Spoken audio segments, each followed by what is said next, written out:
Why being poor keeps you poor. Have you ever felt like no matter how hard you work, how carefully you budget, or how frugal you are, it is never enough? You're doing everything right, but somehow, your shoes wear out faster, your bills are always just a little too high, your car breaks down when you can least afford it, and saving? Well, forget about that. What if I told you it's not bad luck, it's not laziness, it's not even your fault? It's a system designed to keep you trapped. Today we're going to break down one of the most devastatingly accurate explanations for why being poor keeps you poor, the Vimes Boot Theory.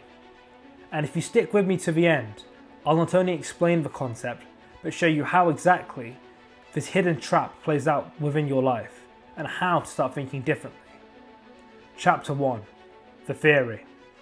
Let's start with the idea itself.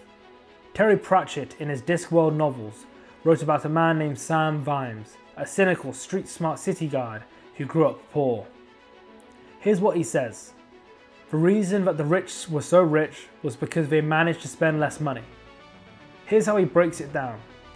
A rich man buys a pair of $50 boots that last him 10 years. A poor man can only afford $10 boots which wear out every year. Over 10 years, the rich man spends $50 once. The poor man, he spends $10 every year, so $100 through the 10 years. Let that sink in. He pays twice as much for worse boots just because he's poor. This isn't just a metaphor. It's a blueprint for how poverty works in real life. And stick around, because in chapter 3, I'll show you how exactly this pattern plays out in your food, housing, healthcare, even your mental health. Chapter 2. The cost of being poor. Let's talk about how this plays out in real life. Cheap housing. It often means poor insulation, mold, broken appliances, and higher utility bills. Cheap clothes? Well, they fall apart, fade, tear, and you have to keep replacing them. Cheap cars. They break down more often, need constant repairs, and have worse gas mileage. Cheap food. Short shelf life, low nutrients, long-term health costs. Well, poor credit? Higher interest rates, more fees, more stress. Let's call back to those boots for a second. They're not just shoes. They're your car repairs, your groceries, your health insurance, your time. When you're poor, everything costs more. You don't have the luxury of investing in quality. You're forced to survive one day at a time, which ironically ends up costing more in the long run. Chapter 3. The mental cost. Here's a part that nobody talks about enough. Being poor is mentally exhausting. There is a concept called the scarcity mindset. When you're constantly worried about money, rent, bills, food, it's like your brain is always running low on RAM. Every choice becomes heavier, every decision feels urgent. You're not thinking long term, you can't, you're too busy surviving. This is what behavioral economists like Sendil Malinatham have studied. They found that people in poverty actually lose mental bandwidth, simply because their brains are overloaded with stress. Let's go back to the boots once again. Vimes didn't save for better boots, not because he was foolish, because he couldn't afford to wait.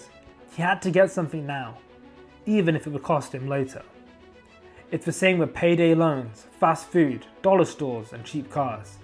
Every decision is survival based, and the system punishes that. Chapter 4. The system that profits from poverty. This is where the trap becomes more deliberate, because let's be clear, poverty is profitable.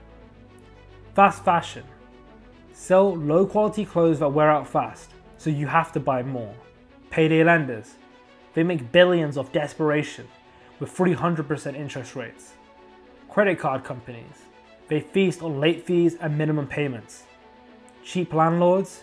They charge high rents for rundown spaces because they know you can't afford to leave. Food companies. They sell addictive, nutrient-poor meals that keep you coming back whilst destroying your health. Every time you can't afford the better option, someone is making money from you needing the worse one. That cheap pair of boots, it's now a metaphor for everything you own, eat, drive, or wear. The system isn't broken, it's working exactly as intended. Let's return to those boots one last time. They're not just about footwear, they're about time, they're about health, were about freedom. The poor man didn't just end up with wet feet, he ended up paying double, emotionally, financially, psychologically. He never had a chance to get ahead, because every step forward was in boots that were falling apart. And once you see this, you start to notice it everywhere. Chapter 5. What can we do? Let's be honest. You can't fix systemic poverty overnight, but you can start to think differently. You can resist the trap in small ways, and most importantly, you can share what you've learned. Here's what helps. When possible, buy once, buy well. Prioritize quality. Avoid high interest debt wherever you can. Track spending, not just the budget, but to understand your patterns. Build community. Pool resources. Share tools. Support each other. Educate and advocate.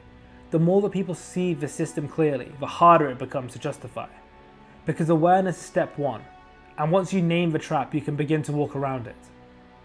The system isn't broken, it is working exactly as intended, and that is the problem.